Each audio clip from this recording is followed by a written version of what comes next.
এরকম বিরিয়ানি যদি একবার বানান তো বারবার বানাতে ইচ্ছা করবে। তো সবার প্রথমে কড়াতে আমি বিরিয়ানির সমস্ত মশলা ড্রাই রোস্ট করে দেবো। দালচিনি, এলাচ, লবঙ্গ, জায়ফল, জয়িত্রী, স্টার ফিশ, তারপরে গোলাপের পাপড়ি, এই সমস্ত কিছু দিয়ে বিরিয়ানি মশলাটা ড্রাই রোস্ট করে নেবো। তারপরে তেলের মধ্যে পেঁয়াজ দিয়ে পেঁয়াজটা ভেজে তুলে নিয়েছি। গরম তেলের মধ্যে কেশর দিয়ে দিয়েছি।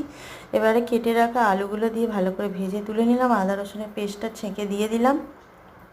দিয়ে ভালো করে কষে নিয়ে একটু পেঁয়াজ বেরেস্তা, টক দই আর বিরিয়ানি মশলা, সামান্য একটু কালার লঙ্কা, একটু নুন আর একটু হলুদ সমস্ত কিছু দিয়ে ভালো করে মশলাটাকে কষিয়ে নিয়েছি।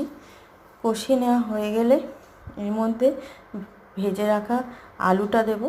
ভেজে রাখা আলুটা দিয়ে একটু ভালো করে সেদ্ধ করে নেবো আলুটাকে।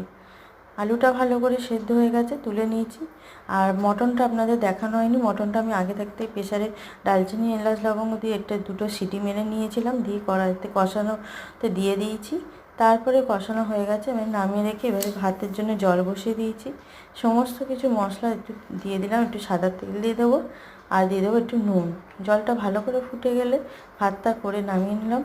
দিয়ে এবার বিরিয়ানিটা সাজিয়ে নেবো। খোয়া ক্ষীর, পেঁয়াজ বেরেস্তা আর বিরিয়ানি মশলা সমস্ত কিছু দিয়েছি।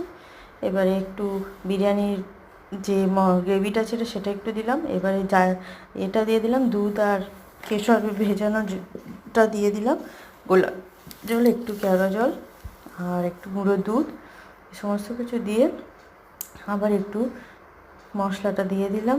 দিয়ে দিলাম আলু বখরাটা দিয়ে একটু চিনির সামান্য দানা দিয়ে দেবো। তারপরে ভাতটা আধ কাঁচা নামিয়ে প্রথম লেয়ারটা আধ কাঁচা ভাত দিয়ে দেবো। দিয়ে দুধের ভেজানো কেশর এটা ওটা দিয়ে দেবো কিছুটা। দিয়ে আবার একটু খোয়া ক্ষীর আর পেঁয়াজ বেরেস্তা দেবো আর একটু গ্রেভি দিয়ে দেবো।